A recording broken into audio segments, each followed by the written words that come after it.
So you're operating in the crazy state of California. How's that? I am. It's very interesting and has its challenges for sure. It's like trying to build a house without a hammer. Yep. Right? They keep taking our tools away. Our governor just this weekend signed a law to ban one of our last few rodenticides that are left after eliminating the majority of them about 2 years ago. So is that good for you or bad? It'll be interesting because rodents are a big issue in California as they are across the country, but we have less and less tools. So, in some ways though, you still got to hire a professional to do that work. So, it requires a more intelligent technician, more advanced technology that we bring in. So it's going to be interesting. But create some opportunities for sure. How far north of Sacramento are you guys? You're pretty far north. I live 2 hours north of Sacramento, but we have customers Sacramento, south into South Lake Tahoe, all the way up to the Oregon border. So you're covering a wide swath. Yeah. But is it complicated when you're attempting to grow a route-based service business when you cover that sort of geography? Yeah, well, the key to pest control is efficiency, right? Servicing as many customers as you can in a day and getting that routing down to the smallest area possible. Yep. So when you get somebody that calls you and they're 2 hours away, what do? Do you take on that customer and build a route, or do you say, hey, I don't want that business? And it's always been kind of a tough thing because, if you're in this industry, you have a servant's heart. You want to help people. Yep. That's what we do, is we fix problems, right? Help people who need you.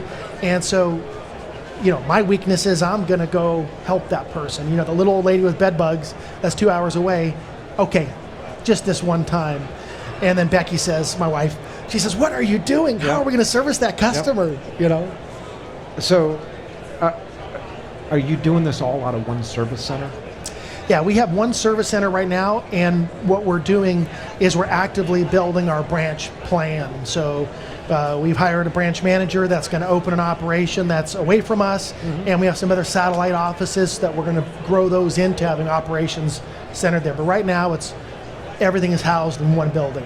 What's the competitive landscape like up in that area for you guys? Yeah, we have some national competitors, Orkin, Terminix, Clark, as well as some great family-owned businesses that are in that area.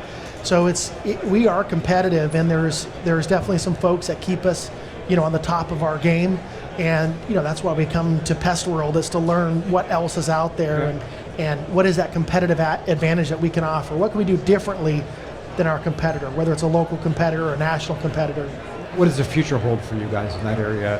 When you think about over the next 5 years, what's your goals with that business? Our goals are, I've always been aggressive about growth, right? That's kind of like true, the center of what we want to do is grow, and if it's, double digit every year is our goal. And so we're at the phase where we need to expand our geography. So we're taking the processes that we've done really well with, and we're going to replicate that in other areas. The demand now in the market. You talked about 2021, 2022 being extremely busy. Where's customer demand now in 2023? It's interesting. In Northern California in 2023, the first quarter, we had unprecedented snowfall. I mean, we usually get a little bit of snow, nothing. Yep. But I mean, literally having the office shut down for 3 days, open back up, office shut down for 3 more days. And the first quarter was tough, and record rainfall. So the amount of days that we could work on our termite side was limited. Our inspections were limited. Our pest control continued to grow, and a lot of that was attributed to the growth we had the prior year, the new customer base. Those customers still wanted us. The pest activity was still good. So, but termite was slow. And then we roll into the second quarter of the year, interest rates going up, essentially stopped the real estate market in California. No one's buying nothing because the effective cost of buying a new home was double, with the interest rate changes.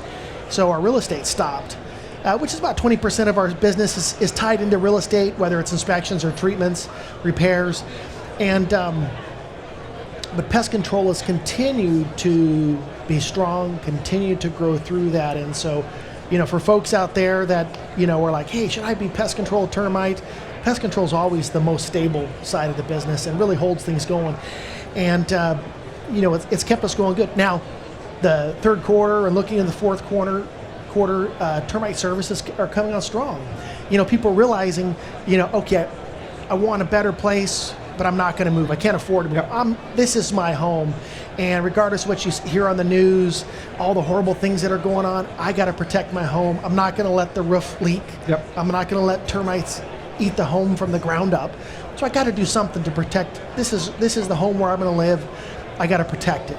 So third quarter's been great for termite services, and I think the fourth quarter is going to be great. What's your outlook for next year?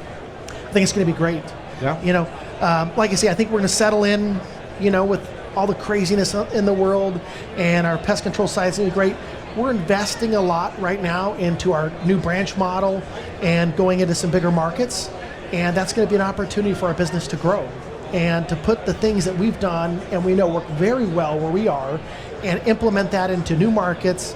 And we've kind of just stayed kind of close to home until now. So really going in with both feet into a new market and, you know, and seeing what happens.